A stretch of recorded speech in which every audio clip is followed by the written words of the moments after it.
All right, grab your Warren Buffett hats because today we're diving right into the ultimate value investor's master checklist. We're looking at the absolute behemoth of the defense industry, Lockheed Martin. The goal here?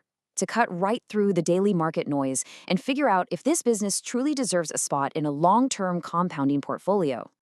So here's the setup, and it's a fascinating one. The stock has actually dropped nearly 25% from its 2026 high, hovering around the low 500s. Which leads us to the classic Buffett dilemma, right? We have to ask, is LMT just a value trap, bogged down by execution issues, or is it a genuine hidden gem, a truly wonderful business that's basically sitting there at a massive discount? To figure that out, we're tossing out the opinions and the wild speculation. We're building this explainer entirely on cold, hard data. We've dug deep into the official 2026 Q1 earnings transcripts, the formal 10K filings, independent equity research from the Kraus Fund, and quantitative ticker data. Literally just the facts. So here's the game plan for this explainer. We're evaluating this exactly how a top-tier value investor would. Moat and competitive position, management and capital allocation, holistic financial analysis, and finally, valuation. First up, Section 1, Moat and Competitive Position. Okay, so the U.S. defense prime space is basically a 5-player oligopoly, right? And it's been protected for over 30 years by insane barriers to entry. Think massive, specialized workforces and the highest level security clearances. But the real structural moat here, it's the switching costs. Once Lockheed wins a massive platform like the F-35, you're looking at a 30 to 50-year life cycle. Honestly, for the government, the cost of switching to a competitor is just unimaginably high. When we run Lockheed through the classic Buffett moat checklist, you can see it essentially passes with flying colors. It's a totally understandable hardware-intensive business with really predictable long-term economics. But, there is one catch here, and that's pricing power. We had to give them a mixed grade. Why? Well, because their margins are strictly capped by fixed-price government contracts. They literally can't just jack up prices on the Department of Defense whenever they feel like it. Looking at their 2025 sales, which hit a whopping $75 billion, aeronautics is clearly the heavy hitter at 40%. And the F-35? That program alone is the absolute kingmaker, making up 27% of their total consolidated sales.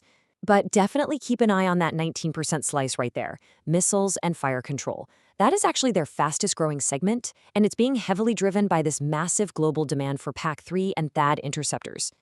Moving right along to Section 2. Management and capital allocation. Now, before we look at how CEO James Takelet and his team spend their cash, just look at the sheer demand they've already locked in. $193.6 billion in their 2025 backlog. That is, honestly, it's staggering. It acts as an impenetrable wall of contracted growth, giving them massive multi-year revenue visibility. It's undeniable proof of management's ability to secure demand for the long haul. And when we look at how they allocate that capital, management scores really high on the owner-oriented scale. Just in 2025, they handed back over $6 billion to shareholders through dividends and opportunistic share repurchases. But they aren't just resting on their laurels. They are aggressively reinvesting. R&D spending shot up 15% year over year in Q1 2026, and they actually expanded their internal venture fund to $1 billion to back tech startups. They are dead set on staying ahead in AI and autonomy. But let's be impartial here and talk about the elephant in the room, the red flags. The pain of cost overruns on those fixed-price contracts is very real. They've had to eat roughly $4 billion in reach forward losses recently, and yeah, that has absolutely squeezed margins. However, management is pivoting. They recently negotiated these new 7-year commercial-style agreements for systems like the PAC-3, and these come with built-in recovery mechanisms and clawback protections to actually shield their future margins. All right, Section 3, Holistic Financial Statement Analysis. Let's dig into the numbers.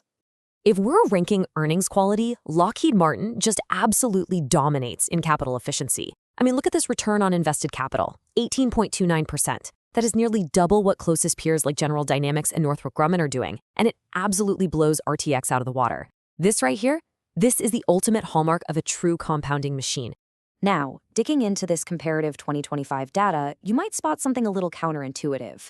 Lockheed's gross margins are actually the lowest of the bunch at 10.15%, and that's largely because of how hardware heavy they are, plus those forward losses we just talked about. But here is the secret sauce. Their invested capital turnover is an industry-crushing 1.85x. They cycle their capital so incredibly fast, which completely makes up for the lower margins and explains why their overall ROIC is so phenomenal. So how exactly are they churning that capital so fast? Well, it comes down to very favorable government contract structures. Customer prepayments actually offset their working capital builds. So in a very literal sense, Lockheed Martin is paid to grow by its customers. And because their ROIC is so much higher than their cost of capital, every single dollar of revenue growth they add is massively value creative for the shareholder. Finally, Section 4, Valuation. Let's talk price.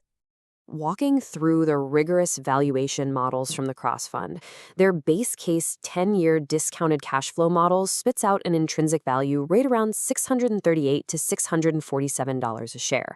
Now, put that into perspective.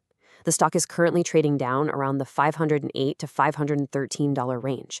So this DCF model is suggesting a massive 26% upside.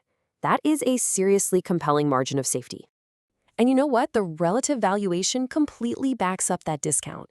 If you look at the next 12 months multiples, Lockheed is trading at just 11.94 times enterprise value to EBITDA. Compare that to RTX, which is sitting way up over 17 times.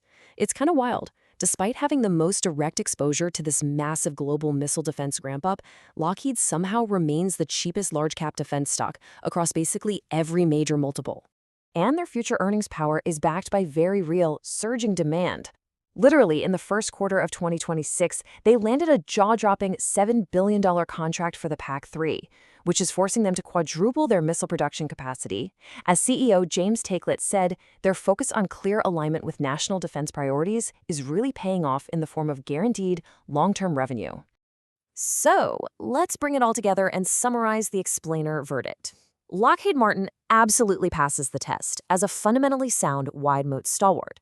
Yes, the market is currently penalizing them for short-term execution noise and those fixed-price margin caps, but their underlying capital efficiency is still best in class, and every quantitative model we looked at points to the company being structurally undervalued.